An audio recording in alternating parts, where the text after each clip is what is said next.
తెలంగాణ రాజకీయాలలో మరో కొత్త చర్చ ఒకటొచ్చింది. ఒక కొత్త పార్టీ, ఒక పాత పేరు. ఇదే ఇప్పుడు వివాదానికి కేంద్ర బిందువయింది.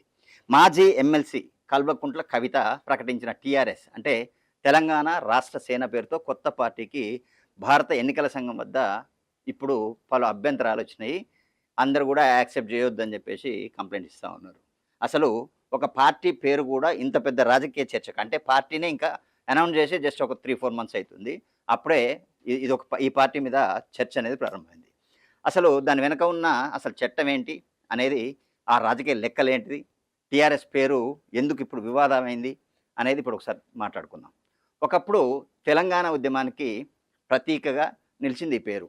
తెలంగాణ రాష్ట్ర సమితి టీఆర్ఎస్ 2001లో కల్వకుంట్ల చంద్రశేఖరరావు ఈ పార్టీని స్థాపించారు. దాదాపు 2 దశాబ్దాల పాటు తెలంగాణ రాజకీయాల్లోనే ఈ పేరు బలమైన గుర్తింపును సంపాదించింది.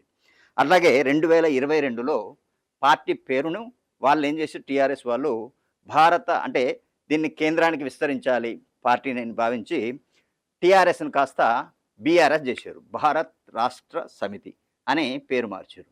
ఇప్పుడు అది ఎంటీ అయిపోయింది టీఆర్ఎస్. సో ఇప్పుడు అదే టీఆర్ఎస్ పేరుతో సొంత డాటర్ కవిత కొత్త పార్టీని ప్రకటించడంతో ఇప్పుడు ఈ వివాదం మొదలైంది. మరి ఎందుకు ఈ వివాదం అనేది ప్రధానంగా చర్చిద్దాం.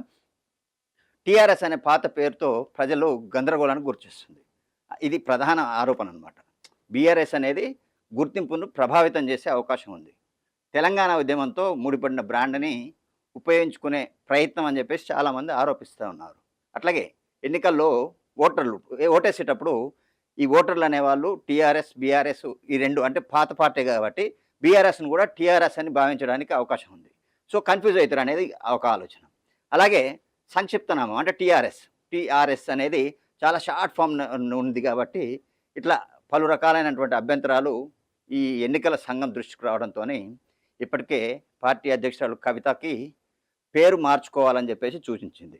అంటే ఇప్పుడు టీఆర్ఎస్ అని ప్రకటించడం, మళ్ళీ టీఆర్ఎస్ అంటే తెలంగాణ రక్షణ సేన అని ప్రకటించడం, మళ్ళీ ఎన్నికల సంఘం మళ్ళీ ఆదేశాలతోని మరోసారి పేరు మార్చుకోవడం, ఇట్లా పేరు అనేది మళ్ళీ మళ్ళీ మార్చుకుంటే కార్యకర్తల్లో ఒక గందరగోళం నెలకొనే అవకాశం ఉంది. అందుకే కవిత పార్టీ పేరు మార్చే ప్రసక్తే లేదని చెప్పేసి ఆవిడ మళ్ళీ కేంద్రం ఎన్నికల సంఘానికి ఒక లేఖ కూడా రాసింది. అయితే ఇప్పటికే ఉన్న పార్టీ పేరుతో మరి ఏంటి పోలిక ఉందా? ఓటర్లు గందరగోళానికి గురయ్యే అవకాశం ఉందా? పేరు ప్రజలను తప్పుదారి పట్టిస్తుందా అనేది ఎన్నికల ప్రక్రియపై ప్రభావం అనేది ఉంటుందా? ఈ ప్రమాణాల ఆధారంగా ఎన్నికల సంఘం ఈ టీఆర్ఎస్ అనే పేరు ఇవ్వాలా వద్దా అనేది డిసిషన్ తీసుకుంటుంది. ఇంకో ప్రశ్న ఏంటంటే, టీఆర్ఎస్ అనే పేరు కేవలం 3 అక్షరాలేనా? కాదు. ఎందుకనంటే తెలంగాణ రాజకీయ చరిత్రలో అదొక భావోద్వేగం. తెలంగాణలో టీఆర్ఎస్ అనే పదం అనేది ఒక చరిత్ర, ఒక ఉద్యమం. ఇది ఒక బ్రాండు.